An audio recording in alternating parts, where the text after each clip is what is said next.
Filler metal का गलनांक जोड़ी जाने वाली धातु के गलनांक से होता है। मतलब जो फिलर मेटल होता है तो गलनांक उसका फिलर मेटल का जो गलनांक होता है जोड़ी जाने वाली धातु के गलनांक से क्या होता है तो कम होता है। उसका गलनांक कम होगा तभी तो वो गल के जोड़ेगा दोनों पार्ट को। ब्रेजिंग के लिए किसको फ्लक्स के रूप में प्रयोग किया जाता है तो सुहागा को। ब्रेजिंग के लिए फ्लक्स के रूप में सुहागा का उपयोग किया जाता है। सोल्डर निम्नलिखित में किसका मिश्रण है तो सीसा और टीन का, मतलब लेड और टीन का मिश्रण है सोल्डर। वेल्डिंग निम्नलिखित में से किस प्रकार का जोड़ है तो अस्थायी जोड़ है वेल्डिंग। सिलेंडर में गैस रिसाव का पता किससे लगाया जाता है तो सिलेंडर में गैस रिसाव का पता लगाया जाता है साबुन के घोल से। तापमान सबसे अधिक होता है तो वेल्डिंग का तापमान सबसे अधिक होता है। दो एक ही प्रकार की धातुओं को उसी धातु की फिलर रड से जोड़ने की प्रक्रिया कहलाती है। तो दो मतलब एक ही प्रकार के धातु है और उसी धातु के फिलर रड से जोड़ने की प्रक्रिया, मतलब जो दोनों धातु को जोड़ रहे हैं तो वही धातु का फिलर रड भी है तो उससे मतलब वही धातु के फिलर रड से जोड़ने की प्रक्रिया को क्या कहेंगे तो होमोजीनियस कहेंगे, होमोजीनियस। स्पॉट वेल्डिंग निम्नलिखित में से किस प्रकार की वेल्डिंग है तो प्रेशर वेल्डिंग है स्पॉट वेल्डिंग। थर्मिट वेल्डिंग में ताप किसके द्वारा उत्पन्न किया जाता है तो रासायनिक क्रिया द्वारा थर्मिट वेल्डिंग में ताप उत्पन्न किया जाता है। TIG मतलब टंगस्टन इनर्ट गैस वेल्डिंग में किस प्रकार के इलेक्ट्रोड का प्रयोग करते हैं तो टंगस्टन का करते हैं। निम्नलिखित में किसमें फिलर मेटल की आवश्यकता कभी नहीं पड़ती है तो फिलर मेटल की आवश्यकता किसमें नहीं पड़ती है तो प्लास्टिक या प्रेशर वेल्डिंग में है जो कि फिलर मेटल की आवश्यकता नहीं पड़ता है, प्लास्टिक या प्रेशर वेल्डिंग में। कराए हीट यानी कि ऊष्मा बराबर भी वोल्टेज गुने करंट गुने टाइम किसके लिए सत्य है तो प्रतिरोध के लिए सत्य है। किसके लिए प्रतिरोध के लिए। हीट मतलब क्या हुआ ऊष्मा। अब VIT इसको लिख सकते हैं हीट बराबर H बराबर लिख सकते हैं VIT, H बराबर VIT मतलब वोल्टेज, H बराबर वोल्टेज गुने करंट गुने टाइम मतलब वोल्टेज गुने समय गुने धारा, H बराबर VIT। तो यह किसके लिए सत्य है तो प्रतिरोध के लिए सत्य है। निम्नलिखित किस वेल्डिंग में धातु के किनारे पिघलाए नहीं जाते हैं तो धातु के किनारा किस वेल्डिंग में पिघलाया नहीं जाता है तो रेजिस्टेंस वेल्डिंग में धातु का किनारा पिघलाया नहीं जाता है। निम्नलिखित में फ्लक्स के रूप में किसका प्रयोग करते हैं तो फ्लक्स के रूप में रेत का भी उपयोग करते हैं, नमक का भी करते हैं और सुहागा का भी करते हैं। ये सभी का फ्लक्स के रूप में उपयोग करते हैं। किस विधि द्वारा फेरस व नॉन फेरस दोनों प्रकार की धातुओं को आसानी से वेल्ड किया जाता है तो मेटल इनर्ट गैस वेल्डिंग द्वारा। मेटल इनर्ट गैस मतलब MIG यानी कि मेटल इनर्ट गैस वेल्डिंग के द्वारा फेरस व नॉन फेरस दोनों प्रकार की धातुओं को आसानी से वेल्ड किया जाता है। किस विधि में DC करंट का प्रयोग किया जाता है तो DC करंट का किस विधि में प्रयोग किया जाता है तो मेटल इनर्ट गैस वेल्डिंग में DC करंट का प्रयोग किया जाता है। निम्नलिखित में किस विधि द्वारा पाइपों को जोड़ा जाता है तो पाइप को किस विधि द्वारा जोड़ा जाता है तो सबमर्ज्ड आर्क वेल्डिंग द्वारा पाइप को जोड़ा जाता है। तथा गैस वेल्डिंग समाप्त करने पर ब्लो पाइप में किस गैस को पहले बंद करना चाहिए तो गैस द्वारा वेल्डिंग यदि जो कर रहे हैं तो उसको मतलब गैस वेल्डिंग को समाप्त करने पर ब्लो पाइप में किस गैस को पहले बंद कर देना चाहिए तो ऑक्सीजन को पहले बंद कर देना चाहिए। ऑक्सीजन के सिलेंडर में गैस का दबाव कितना बार होता है तो 138 बार होता है। ऑक्सीजन के सिलेंडर में गैस का दबाव कितना होता है तो 138 बार होता है। जोड़ की मजबूती अधिक होती है, तो वेल्डिंग में जोड़ की मजबूती अधिक होती है। जब स्टील में कार्बन की मात्रा बढ़ती है तो स्टील का ज्वलनांक बढ़ जाता है, तब वेल्डिंग का तापमान क्या होगा, बढ़ जाएगा वेल्डिंग का तापमान। जब स्टील में कार्बन की मात्रा बढ़ती है तो स्टील का ज्वलनांक भी बढ़ जाता है, तब वेल्डिंग का तापमान क्या होगा, तो बढ़ जाएगा। यदि कटिंग करते समय कटिंग ऑक्सीजन की मात्रा बढ़ा दे तो निम्नलिखित में क्या प्रभाव पड़ेगा। यदि जो कटिंग कर रहे हैं तो उस समय मतलब ऑक्सीजन की मात्रा बढ़ा देते हैं तो क्या प्रभाव पड़ेगा, तो ऑक्सीजन की मात्रा बढ़ा देने से क्या होगा कि धातु ठंडी हो जाएगी, धातु ठंडी होगी और गैस की खपत अधिक होगी, गैस की खपत भी अधिक होगी। मतलब ए और बी दोनों आंसर होगा। गैस कटिंग टॉर्च द्वारा धातुओं में सुराग करने की क्रिया को क्या कहते हैं, तो गैस कटिंग टॉर्च द्वारा धातु में सुराग करने की क्रिया को क्या कहते हैं, तो पियर्सिंग कहते हैं। क्या कहेंगे, पियर्सिंग। लेफ्ट वार्ड वेल्डिंग में फिलर रड ब्लो पाइप से कैसे चलाई जाती है, तो लेफ्ट वार्ड वेल्डिंग में फिलर रड जो है ब्लो पाइप से कैसे चलाई जाती है, तो आगे आगे चलाई जाती है, आगे। ऑक्सी एसिटिलीन फ्लेम के महत्तम कितने फीडर हो सकते हैं, तो 3 होगा। ऑक्सी एसिटिलीन फ्लेम के कितने फीडर हो सकते हैं, तो 3। C2H2 प्लस ऑक्सीजन मिलकर, मतलब C2H2 क्या है, एसिटिलीन है, उसको अधिक ऑक्सीजन के साथ अभिक्रिया कराएंगे तो क्या बनेगा, कार्बन डाइऑक्साइड और हाइड्रोजन बनेगा, कार्बन डाइऑक्साइड और हाइड्रोजन।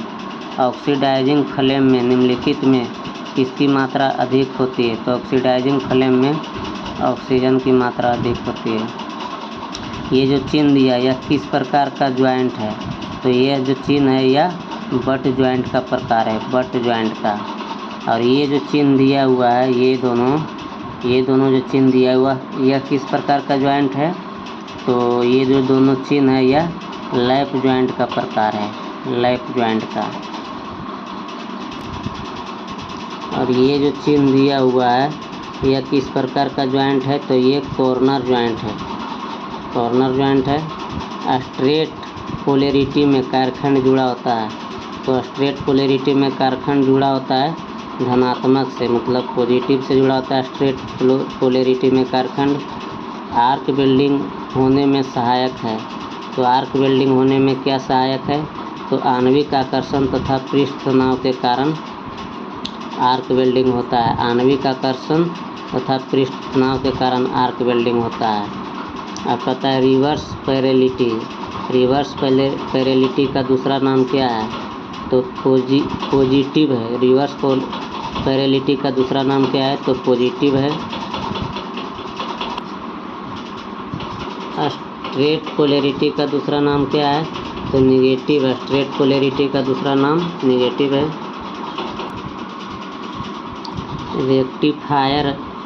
रेक्टिफायर वेल्डिंग में क्या करता है, रेक्टिफायर जो है वेल्डिंग में क्या करता है, तो रेक्टिफायर जो है वेल्डिंग में AC को DC में बदलता है, रेक्टिफायर जो है वेल्डिंग में AC को DC में बदलता है।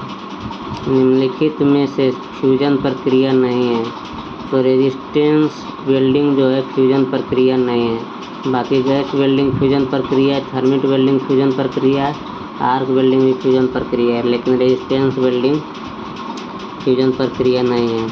आर्क वेल्डिंग का प्रकार निम्न में से नहीं है, तो आर्क वेल्डिंग का प्रकार जो है नहीं है, तो लेजर वेल्डिंग जो है ना ये आर्क वेल्डिंग का प्रकार नहीं है। बाकी टिग वेल्डिंग, मिग वेल्डिंग और सबमर्ज वेल्डिंग ये सभी आर्क वेल्डिंग का प्रकार है। किस सूत्र द्वारा प्रतिरोध वेल्डिंग में ऊष्मा उत्पन्न होती है, मतलब H बराबर क्या होता है, तो H बराबर I² होता है, H बराबर I²RT। वेल्डिंग में प्रयुक्त ऑक्सीजन के सिलेंडर का रंग क्या होता है, तो ऑक्सीजन सिलेंडर के रंग होता है काला। ऑक्सीजन एवं एसिटिलीन सिलेंडरों के ऊपर जो वाल्व सॉकेट लगे होते हैं उनके चूड़ियों का संयोजन कैसे होता है, तो एसिटिलीन में लेफ्ट हैंड होता है तथा ऑक्सीजन में राइट हैंड होता है। ऑक्सीजन और एसिटिलीन का जो सिलेंडर होता है तो उसके ऊपर जो वाल्व सॉकेट लगा होता है उसका चूड़ियों का संयोजन कैसा होता है, तो एसिटिलीन में लेफ्ट हैंड थ्रेड होता है और ऑक्सीजन में राइट हैंड थ्रेड होता है। सबसे अधिक प्रयोग किया जाता है, तो सबसे अधिक प्रयोग किया जाता है न्यूट्रल ज्वाला। एसिटिलीन गैस के सिलेंडर में उपयोग किए जाने वाले हौज पाइप का रंग कैसा होता है, तो हौज पाइप एसिटिलीन सिलेंडर का जो हौज पाइप होता है उसका रंग लाल होता है, ऑक्सीजन सिलेंडर का काला होता है। एसिटिलीन गैस के सिलेंडर में उपयोग किया जाने वाला जो हौज पाइप होता है उसका लाल होता है, ऑक्सीजन के काला होता है। गैस वेल्डिंग के दौरान बैक फायर या फ्लैश बैक से बचने के लिए सिलेंडरों की चाबियां रखी जाती है, सिलेंडर में लगी छोड़ देनी चाहिए। मतलब गैस वेल्डिंग के दौरान बैक फायर हुआ या फिर फ्लैश बैक हो जाता है तो उससे बचने के लिए सिलेंडर की चाबियां कहाँ रखना चाहिए, तो उसको है कि सिलेंडर में लगा छोड़ देना चाहिए।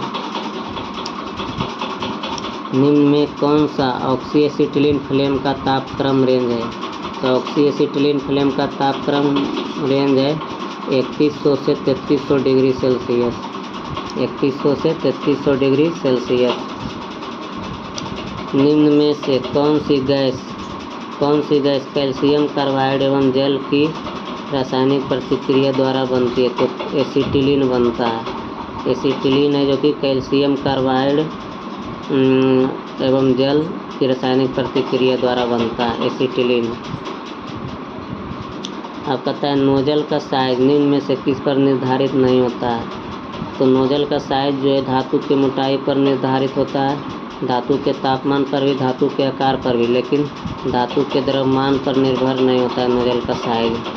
अब कहता है फिलर रड का साइज निम्न में से किस पर आधारित नहीं होता है, तो फिलर रड का साइज है जो किस पर आधारित नहीं होगा, तो वेल्ड की जाने वाली धातु के भार पर आधारित फिलर रड का साइज नहीं होगा। फिलर रड का साइज है जो कि वेल्ड किया जाने वाला धातु के भार पर आधारित नहीं होता है, और वेल्ड की जाने वाली धातु के प्रकार पर आधारित होता है फिलर रड, जोड़ की प्रकृति पर कि कैसा जोड़ करना है, और वेल्डिंग तकनीक के प्रकार पर फिलर रड का साइज आधारित होता है। लेकिन वेल्ड की जाने वाली धातु मतलब जो धातु को वेल्ड करना उसका भार पर फिलर रड का साइज आधारित नहीं होता है। निम्न में से क्या होने पर फ्लैश बैक का पता चलता है, तो फ्लैश बैक का पता कैसे चलेगा, तो नोजल से काला धुआं तथा आवाज़ आने लगेगा तो फ्लैश बैक का पता चलता है, मतलब समझ जाना कि फ्लैश बैक हुआ है। बैक फायर का कारण निम्न में से कौन नहीं है, तो सही साइज का नोजल का ना होना, ये जो कि है बैक फायर का कारण नहीं है। लेकिन बैक फायर का कारण होगा क्या क्या, तो नोजल ओवर हीट हो जाएगा तो बैक फायर हो जाएगा, नोजल में कार्बन जमा हो जाने पर बैक फायर होगा, और नोजल का वेल्ड पुल से संपर्क हो जाएगा तब भी बैक फायर होगा। वेल्ड पुल से संपर्क नहीं होना चाहिए बैक फायर होने में, लेकिन सही साइज का नोजल नहीं रहेगा तब बैक फायर नहीं होगा। कहता है कि बैक फायर का कारण निम्न में से कौन नहीं है, तो सही साइज का नोजल ना होना, मतलब सही साइज का नोजल अगर जो नहीं भी रहेगा तो बैक फायर नहीं होगा।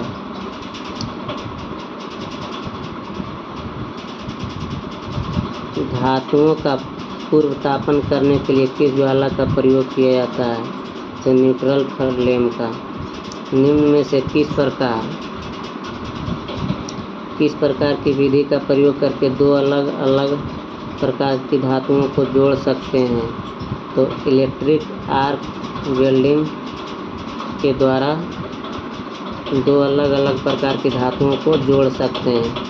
वेल्डिंग करने के लिए वेल्डिंग रॉड तथा वेल्ड रेखा के बीच उचित कोण होता है, तो 60 से 70 डिग्री होता है, 60 से 70 डिग्री। निम्न में से किस कारण से बट जोड़ में नीचे कुछ खुला स्थान छोड़ा जाता है, तो पूर्ण पेनिट्रेशन प्राप्त करने के लिए बट जोड़ में नीचे कुछ खुला स्थान छोड़ा जाता है। किस तापमान पर सॉफ्ट सोल्डरिंग की जाती है, तो सॉफ्ट सोल्डरिंग कितना तापमान पर किया जाएगा? तो 350 डिग्री सेल्सियस से कम पर। निम्न में से किस ताप पर चूना पत्थर तथा कोक को गर्म करके कैल्शियम कार्बाइड बनाया जाता है? तो 2000 डिग्री सेल्सियस पर चूना पत्थर तथा कोक को गर्म करके कैल्शियम कार्बाइड बनाया जाता है। कार्बोराइजिंग फ्लेम में मुख्यतः होता है। तो कार्बोराइजिंग फ्लेम में क्या होगा? तो कार्बोराइजिंग फ्लेम में एसिटिलीन की मात्रा अधिक होगा और ऑक्सीजन के कम होगा। तो देखिए ऑक्सीजन की मात्रा 0.9 है, एसिटिलीन की मात्रा 1 है। तो एसिटिलीन की मात्रा ज़्यादा है, ऑक्सीजन की मात्रा कम है और होना भी चाहिए ऐसा ही। निम्न में से किस पोजीशन में वेल्डिंग करना सबसे आसान होता है? तो फ्लैट मतलब सपाट पोजीशन में वेल्डिंग करना सबसे आसान होता है। किस फायर एक्सटिंग्विशर का प्रयोग वेल्डिंग में किया जाता है? तो कार्बन डाइऑक्साइड एक्सटिंग्विशर जो है इसका प्रयोग वेल्डिंग में किया जाता है। तथा निम्न में से किस आर्क का प्रयोग इलेक्ट्रिक आर्क वेल्डिंग में किया जाता है? तो किस आर्क का प्रयोग इलेक्ट्रिक आर्क वेल्डिंग में किया जाएगा? तो low voltage high current discharge. Low voltage और हाई करंट डिस्चार्ज आर्क जो है इसका प्रयोग इलेक्ट्रिक आर्क वेल्डिंग में किया जाता है। कह रहा है आर्क वेल्डिंग में प्रयोग किया जाने वाला ट्रांसफार्मर है तो स्टेप डाउन। आर्क वेल्डिंग में प्रयोग किया जाने वाला कौन सा ट्रांसफार्मर है? तो स्टेप डाउन है। निम्न में से किस मशीन का प्रयोग डीसी वेल्डिंग सप्लाई के एसी वेल्डिंग सप्लाई में परिवर्तित करने के लिए किया जाता है? तो इन्वर्टर के द्वारा डीसी वेल्डिंग सप्लाई के एसी वेल्डिंग सप्लाई में परिवर्तित करने के लिए किया जाता है। मतलब डीसी वेल्डिंग सप्लाई से एसी वेल्डिंग सप्लाई में परिवर्तित करना है तो इन्वर्टर का प्रयोग किया जाएगा। निम्न में से कहाँ से इलेक्ट्रोड का साइज व्यक्त किए जाते हैं? तो इलेक्ट्रोड का साइज कहाँ से व्यक्त किया जाता है? तो उसकी कोर वायर के व्यास से। निम्न में से इलेक्ट्रोड कोटिंग का एक उद्देश्य है। तो इलेक्ट्रोड कोटिंग का क्या उद्देश्य है? तो आर्क को स्थिर रखना। निम्न में से किन दो लंबाइयों में इलेक्ट्रोड का उत्पादन किया जाता है? तो 300 mm और 450 mm में लंबाई में इलेक्ट्रोड का उत्पादन किया जाता है। एसिटिलीन तथा ऑक्सीजन होशिस का सही रंग क्या है? तो एसिटिलीन ऑक्सीजन के लिए तो काला होगा और एसिटिलीन के लिए लाल होगा। एसिटिलीन के लिए लाल या मैरून होता है, मैरून भी कह सकते हैं। कह रहा है एसिटिलीन सिलेंडर में निम्न में से किसमें एसिटिलीन डिजॉल्व की जाती है? तो एसीटोन में। एसिटिलीन सिलेंडर में निम्न में से किसमें एसिटिलीन डिजॉल्व की जाती है? तो एसीटोन में। कटिंग ब्लो पाइप के टिप में सेंटर होल का कार्य है। कटिंग ब्लो पाइप के टिप में जो सेंटर होल होता है उसका क्या कार्य है? तो कटिंग के लिए ऑक्सीजन सप्लाई करना। निम्न में से किस दो तत्वों की उपस्थिति के कारण कास्ट आयरन को गैस कटिंग द्वारा काटना मुश्किल होता है? तो सिलिकॉन और ग्रेफाइट की उपस्थिति के कारण कास्ट आयरन को गैस कटिंग द्वारा काटना मुश्किल होता है। किसका प्रयोग करके गहरे पानी के नीचे कटिंग करते हैं? तो हाइड्रोजन का प्रयोग करके गहरे पानी के नीचे कटिंग करते हैं। गैस कटिंग करते समय नोजल को कहाँ रखना चाहिए? तो कायर से 5 mm दूर रखना चाहिए नोजल को गैस कटिंग करते समय। गैस कटिंग में निम्न में से किस कारण से टॉप एज पिघलकर गोल हो जाता है तथा काटा गया फेस स्मूथ नहीं होता है? तो बहुत अधिक कटिंग ऑक्सीजन प्रेशर देने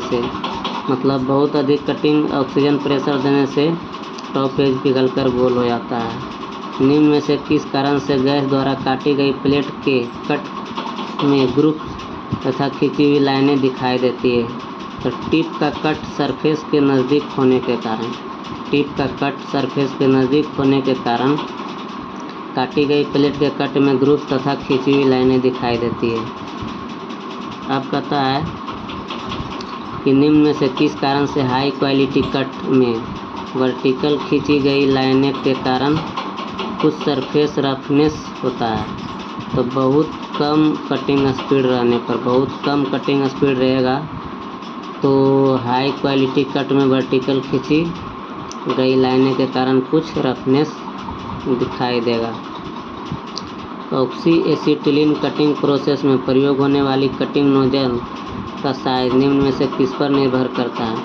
तो काटी जाने वाली धातु की थिकनेस पर, काटी जाने वाली धातु के थिकनेस पर ऑक्सी एसिटिलीन कटिंग प्रोसेस में प्रयोग होने वाले कटिंग नोजल का साइज निर्भर करेगा। विद्युत विधि में निम्नलिखित में किससे ताप उत्पन्न किया जाता है? तो रेजिस्टेंस से, मतलब प्रतिरोध से।